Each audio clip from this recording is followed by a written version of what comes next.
Hello everyone, my name is Michael Oliver. I'm from Salinas, California, and I come from a Puerto Rican father and a Mexican mother who have been with me all my life.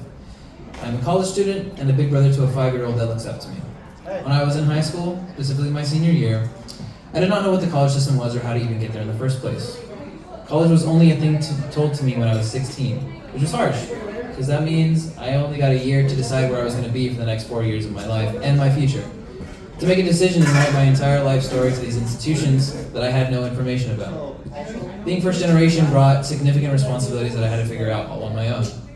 In addition, I was coming home every day to be a caregiver for my younger brother. Additionally, while my mom and dad worked more than 8 hours a day. I never viewed these responsibilities placed on me at an early life as a hardship. However, I did find it difficult during this time in my life to prioritize myself and the needs of my family. There are only so many hours in a day. I wish there was more. And I had to figure out how to best manage my time. To try and meet the needs of everyone in my school, my family, and my grades. To try and help myself. During that time, I was dealing with a lot of friends partaking in drugs. I felt left out since I wasn't. I didn't really think that I needed to, and they were all enjoying themselves while I felt left behind. I felt like I couldn't fit in, and I talked to my academic counselor about meeting with a therapist, about needing a mental health guide. She was only for the school and wasn't licensed to give me full-length therapy. She had let me know about a program called Honorary at home. She told me that I would be meeting with someone qualified to address these issues that I was struggling with. And I wanted that, and I said I was intrigued. I was then introduced to my Sticks and Stones counselor, Miss Husna. Will she be here? No. No! It's okay. She wasn't my first interaction with a counselor type of relationship, but she was my first therapist on a licensing track. She was extremely professional and began breaking things down when I wanted to get out of therapy. At first, I just wanted to be there to talk to someone. I came in thinking just minimal things. I want someone to talk to, I just want someone to have a break, right, throughout my senior year. But I understood things I wanted to talk to through her breakdown. She took her time getting my consent on every topic we ended up. Ms. Husna was someone I could look forward to talk to during a difficult time. Everyone knows how harsh teenagers can be. They're really ruthless. There was no exception at my high school, Rancho San Juan. Ruthless kids who were mean, and some teachers who really didn't care, right? That doesn't mean that all of them didn't care, but it was significant. We were a new public school, only 3 years in the making. We didn't have a theater, nor even a swimming pool, or anywhere to store our instruments. It was a hard place for me to be in with limited resources to express myself.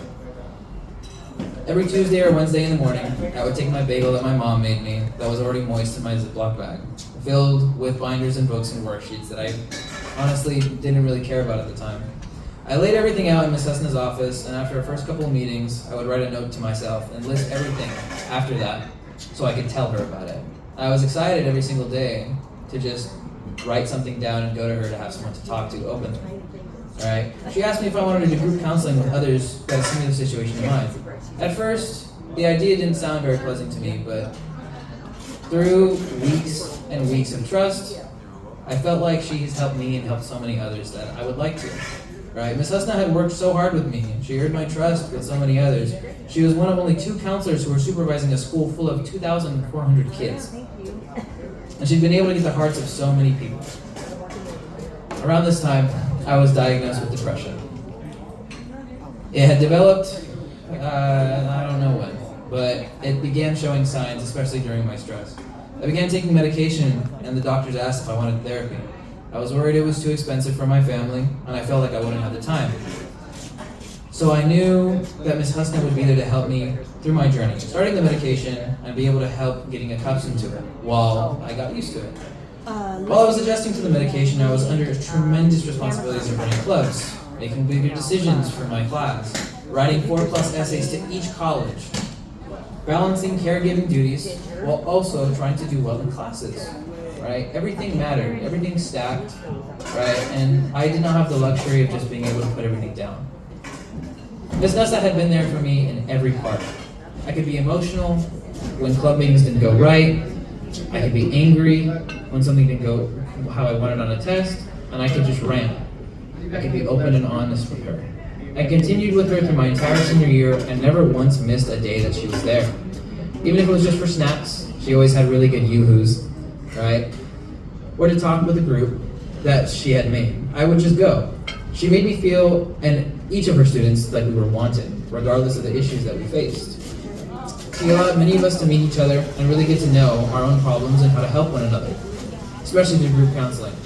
My sessions at Harmony at Home's counselor, Ms. Husna, motivated to continue on my path to achieve greatness, even though troubled with so many things that were in my way.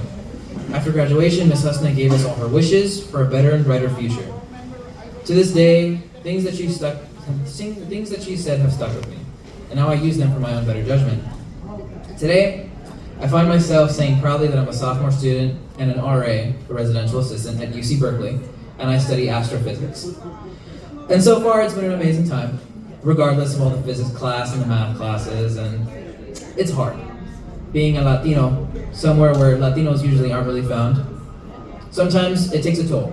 Sometimes I feel like, do I really belong here in Berkeley?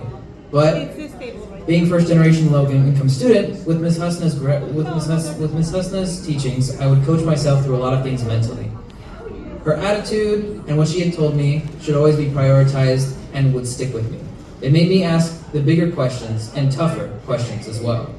Breaking down my feelings and being clairvoyant with myself is something that I do often.